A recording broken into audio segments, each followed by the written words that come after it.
ایک مشہور سائنسداں، فزسسٹ اور نوبل پرائز ونر جس کا نام البرٹ آئنسٹائن تھا، اس نے کہا science without religion is lame and religion without science is blind. Science مذہب کے بنا لنگڑی ہے اور مذہب سائنس کے بنا اندھا ہے. میں پھر سے دہراؤں گا. البرٹ آئنسٹائن جو فیمس فزسسٹ تھا اور نوبل پرائز ونر، اس نے کہا کہ سائنس مذہب کے بنا لنگڑی ہے اور مذہب سائنس کے بنا اندھا ہے. میں آپ کو یاد دلانا چاہتا ہوں کہ قرآن مجید سائنس کی کتاب نہیں ہے، SCIENCE، لیکن ہے سائنس کی کتاب، SIGNS. یہ ہے نشانیوں کی کتاب، آیتوں کی کتاب. اور قرآن مجید میں 6000 سے زیادہ نشانیاں ہیں، 6000 سے زیادہ آیتیں ہیں. ان میں سے 1000 سے زیادہ الحمدللہ سائنس کے بارے میں ذکر کرتی ہے. آج کی اس تقریر میں میں صرف ان سائنٹیفک فیکٹس، سائنس کے حقائق کے بارے میں ذکر کروں گا which have been established، جو سائنسداں ثابت کر چکے ہیں. Scientific hypotheses, scientific theories, scientific نظریہ، ان کے بارے میں ذکر نہیں کروں گا کیونکہ ہم جانتے ہیں کہ many a time scientific hypothesis theories take U-turns. یہ سائنس کے نظریے جو ہیں کئی بار وہ اپنے نظریے سے پلٹ جاتے ہیں. اسی لیے اس تقریر میں صرف میں سائنٹیفک فیکٹس کے بارے میں ذکر کروں گا، سائنس کے حقائق کے بارے میں. سب سے پہلے ہم تذکرہ کریں گے ایسٹرونومی کے بارے میں، فلکیات کے بارے میں. 35 سے 40 سال پہلے کچھ سائنسداں نے تحقیق کی ایک موضوع پہ، تخلیق کائنات، مطلب کریشن آف دا یونیورس. اور ان سائنسداں نے کہا کہ ہماری کائنات سب سے پہلے ایک پرائمری نیبولا تھا، بنیادی گولا، ابتدائی گولا. اس کے بعد there was a secondary separation, دوسری جدائی، دوسری علیحدگی، اور ایک بڑا دھماکہ ہوتا ہے بگ بینگ.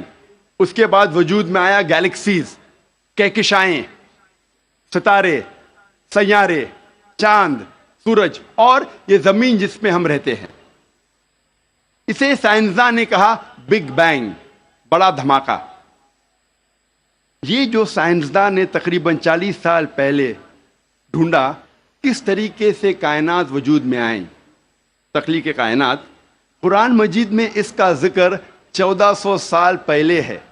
اور میں نے اس تقریر کے شروع میں ایک آیت کی تلاوت کی، سورہ انبیاء کی، سورہ نمبر 21 آیت نمبر 30، جہاں اللہ سبحانہ تعالیٰ فرماتے اولم یر الذین کفروا، کیا انکار کرنے والے یہ نہیں جانتے ان السماوات والارض کانتا رتقا ففتقناہما، کہ زمین اور آسمان ایک تھے، جڑے ہوئے تھے اور ہم نے انہیں جدا کیا.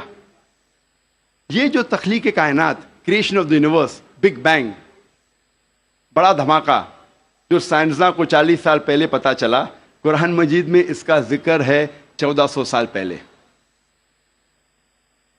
قرآن مجید میں اللہ سبحانہ تعالیٰ فرماتے ہیں سورہ فصلت میں، سورہ نمبر 41 آیت نمبر 11 اور 12 میں، کہ اللہ سبحانہ و تعالیٰ نے آسمان کی طرف دیکھ کے کہا جب وہ دھواں تھا کہ آسمان اور زمین ایک ساتھ آ جاؤ، ولنگلی اور انولنگلی، اپنے مرضی سے یا اپنے مرضی کے بنا.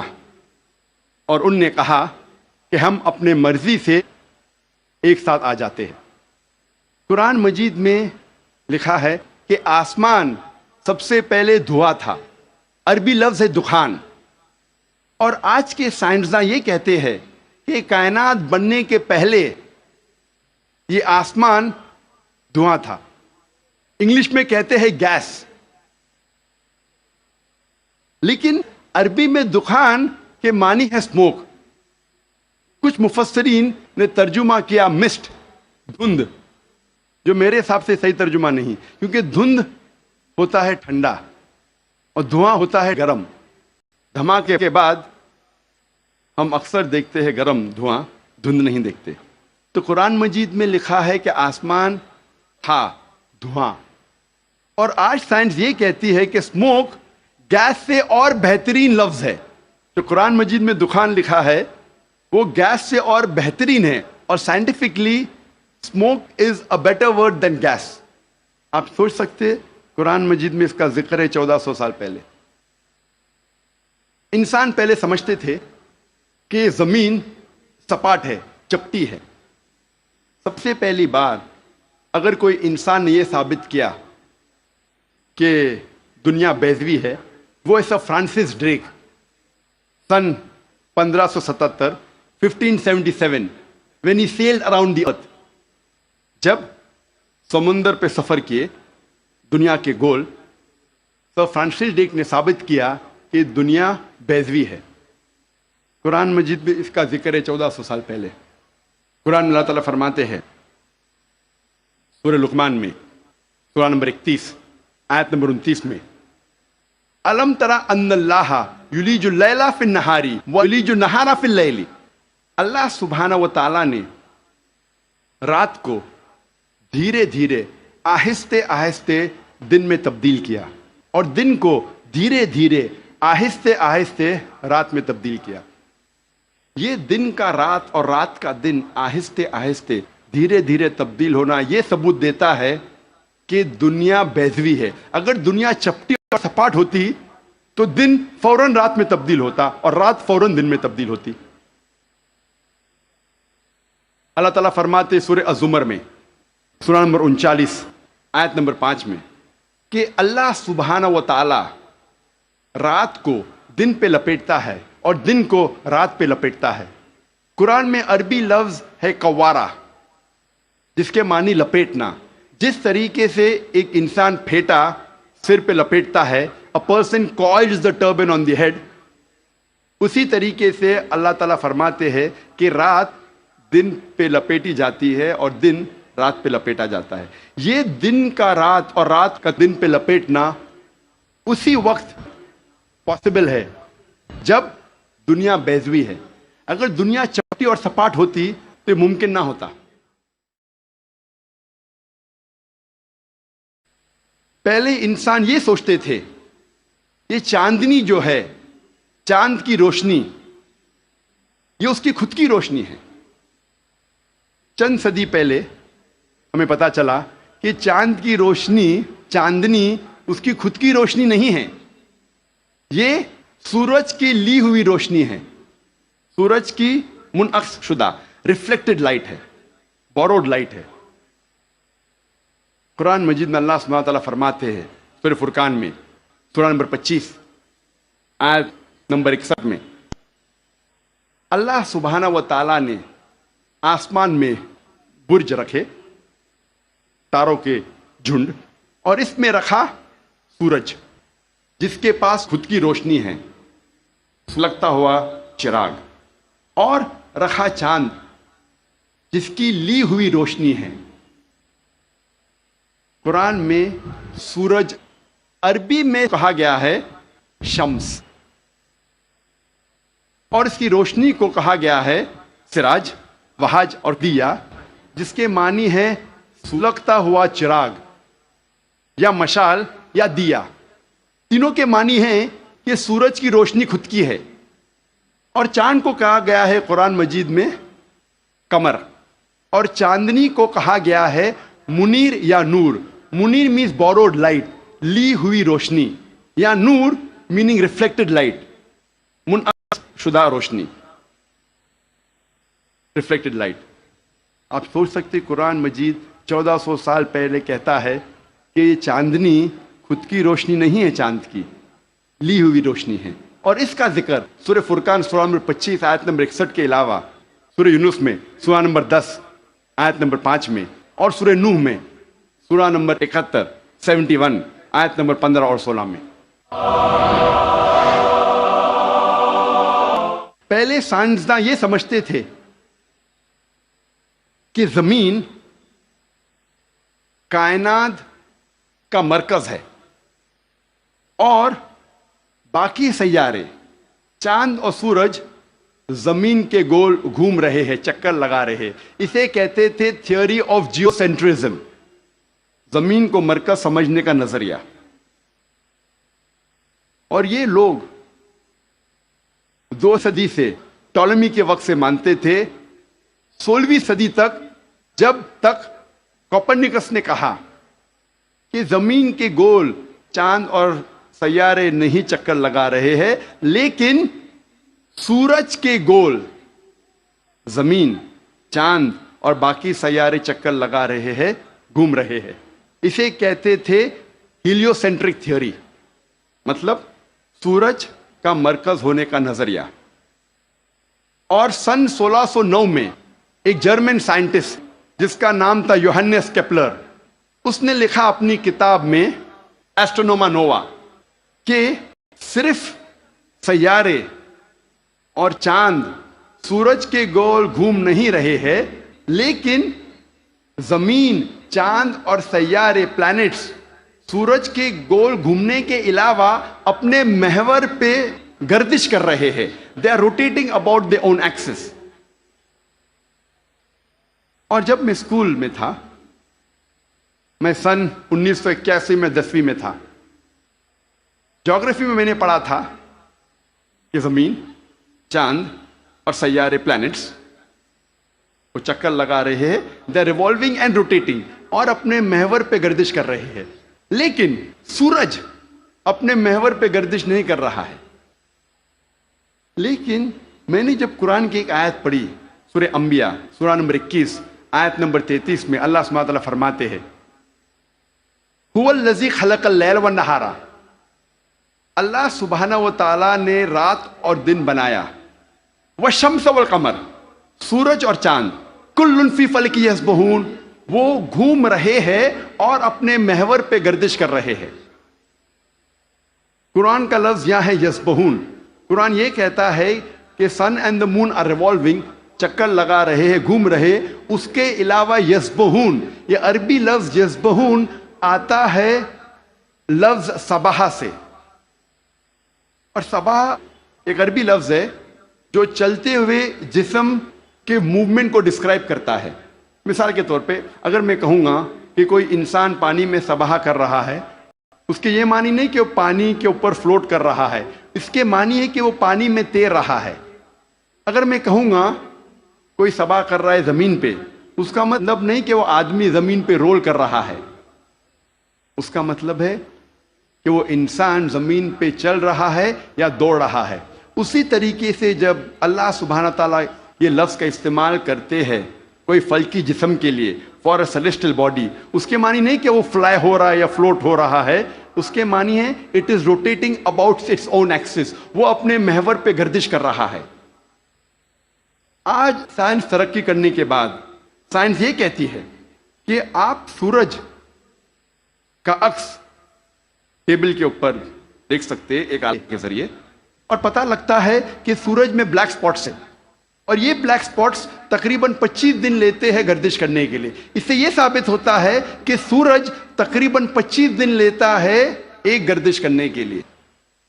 تو آج سائنس یہ تسلیم کرتی ہے کہ سورج بھی اپنے محور پہ گردش کر رہا ہے. جو میں نے اسکول میں تقریباً 28 سال پہلے پڑھا تھا کہ سورج واز اسٹیشنری، سورج گردش نہیں کر رہا ہے، تو 28 سال پہلے میں نے اسکول میں پڑھا.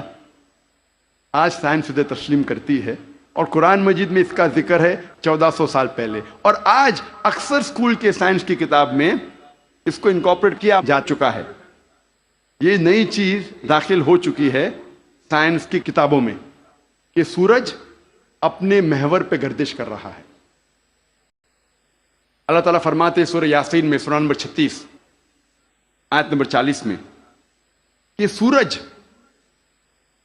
چاند کو نہیں پکڑ سکتا اور دن کو رات نہیں پکڑ سکتی. The sun cannot outstrip the moon, neither can night catch up with the day. کل فی فلک یسبحون، یہ اپنے محور پہ گردش کر رہے. اس کے معنی کہ چاند اور سورج کے جو ایکسس ہے، جو ریولیوشن کا ہے، وہ ڈفرینٹ ہے، وہ علیحدہ ہے، اسی لیے وہ آپس میں کبھی نہیں ملیں گے۔ آج سائنس یہ کہتی ہے کہ جو سورج کی روشنی ہم دیکھتے ہیں، it is due to a chemical reaction, یہ ایک کیمیکل ریئیکشن کے وجہ سے ہے جو کروڑوں سالوں سے چل رہا ہے، اور ایک دن یہ کیمیکل ریئیکشن بند ہو جائے گا اور سورج ختم ہو جائے گا۔ لیکن سائنسداں کہتے ہیں کہ اس کو اور کروڑوں سال لگیں گے، اور کروڑوں سال کے بعد یہ کیمیکل ریئیکشن بند ہوگا۔ یعنی سائنس یہ کہتی ہے کہ ایک وقت آئے گا جب سورج نشٹ ہو جائے گا، ختم ہو جائے گا۔ قرآن میں اللہ تعالیٰ فرماتے ہیں سورہ یاسین میں، سورہ نمبر 36 آیت نمبر 38 میں، وَالشَّمْسُ تَجْرِي لِمُسْتَقَرٍّ لَهَا، کہ سورج جا رہا ہے اپنے مستقر کی طرف، سورج جا رہا ہے اپنے ڈیسٹینیشن پہ۔ سورج ایک مقرر وقت کے لیے ہے، مستقر کے معنی مقرر وقت اور مقرر جگہ، اس کے دو معنی ہوتے ہیں مستقر کے معنی، کہ سورج ایک مقرر وقت کے لیے ہے اور مقرر جگہ کی طرف جا رہا ہے۔ یہ سائنس آج تسلیم کرتی ہے کہ سورج ایک مقرر وقت کے لیے ہے، اور سائنس یہ بھی مانتی ہے کہ سورج کائنات کے ایک نقطے کی طرف جا رہا ہے جس کا نام ہے سولر اپیکس۔ ان دا ہرکولینز الفا لائرا 12 میل پر سیکنڈ کی رفتار پہ،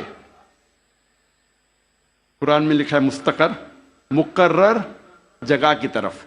سائنس کہتی ہے دونوں معنی مستقر کے، مقرر جگہ اور مقرر وقت، دونوں الحمدللہ صحیح ہے۔ اور اس کا ذکر سورہ یاسین سورہ نمبر 36 آیت نمبر 38 کے علاوہ سورہ رعد میں بھی ہے، سورہ نمبر 13 آیت نمبر 2، سورہ فاطر سورہ نمبر 35 آیت نمبر 13، سورہ لقمان سورہ نمبر 31 آیت نمبر 29، اور سورہ الزمر سورہ نمبر 39 آیت نمبر 5 میں۔ سب جگہ کہا گیا ہے کہ سورج ایک مقرر وقت کے لیے ہے، ایک مقرر جگہ کی طرف جا رہا ہے۔ آج سائنس یہ کہتی ہے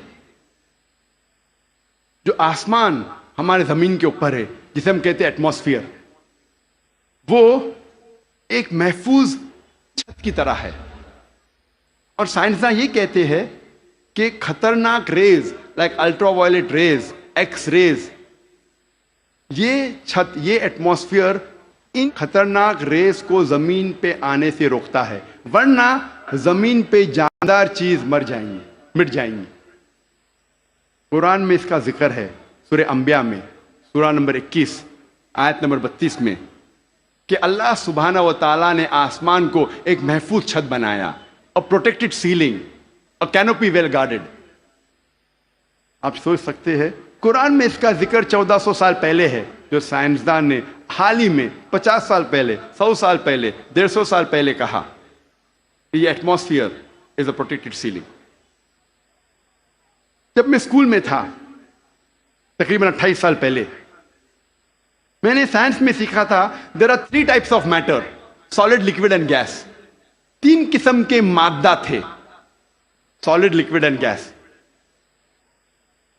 آج سائنس یہ کہتی ہے کہ 3 مادہ، 3 اسٹیٹس آف میٹر کے علاوہ اور بھی ہے۔